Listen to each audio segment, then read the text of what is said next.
પ્રેસિડાઇંગ officer અને assistant પ્રેસિડાઇંગ officer તથા zonal officer અને આસિસ્ટન્ટ ઝોનલ ઓફિસરની તાલીમ શિબિર યોજાઈ.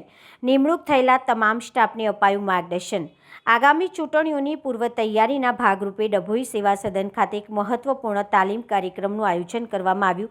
સેવા સદનના પ્રેસ કોન્ફરન્સ હોલમાં પ્રાંત અધિકારીશ્રીની અધ્યક્ષતામાં યોજાયેલી આ બેઠકમાં વિવિધ વિભાગના કર્મચારીઓને ઈવીએમની કાર્યપદ્ધતિ અને ઊંડાણપૂર્વક સમજ આપવામાં આવી હતી. ચૂંટણી પ્રક્રિયા દરમિયાન કોઈ ક્ષતિ ન રહી જાય અને મતદાન સુચારુ રીતે સંપન્ન થાય તે હેતુથી આ તાલીમનું આયોજન કરવામાં આવ્યું હતું, જેમાં મુખ્યત્વે તલાટીઓ, શિક્ષકો અને અન્ય સરકારી કર્મચારીઓને મતદાન મશીન અંગે ટ્રેનિંગ આપવામાં આવી હતી. મતદારો જ્યારે મતદાન કરવા આવે છે ત્યારે તેમને કઈ રીતે સહાય કરવી અને મશીનનો ઉપયોગ કઈ રીતે કરવો તેની વિગતવાર સમજૂતી અપાઈ હતી.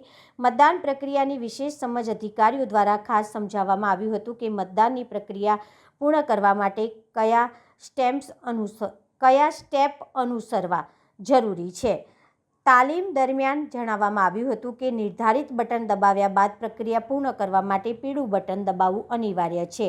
4 અલગ અલગ બટન દબાવ્યા બાદ જ પણ જ્યાં સુધી પીળું બટન દબાવવામાં ન આવે ત્યાં સુધી પ્રક્રિયા પૂર્ણ ગણાતી નથી તેવી તકનીકી સમજ કર્મચારીઓને આપવામાં આવી હતી. વહીવટીતંત્રની સજ્જતા ચૂંટણી અધિકારી ડભોઈ નગરપાલિકા અને પ્રાંત અધિકારી રવિરાજસિંહ પરમાર, મામલતદાર પ્રતિક સાંગાડા, નગરપાલિકા ચીફ ઓફિસર જયકિશન તડવી અધ્યક્ષ સ્થાને સીધી દેખરેખ હેઠળ યોજાયેલી આ બેઠકમાં ઉપસ્થિત તમામ કર્મચારીઓને મતદાન મથક ઉપર આવતી સંભવિત સમસ્યાઓ અને તેના નિરાકરણ અંગે પણ માર્ગદર્શન આપવામાં આવ્યું હતું.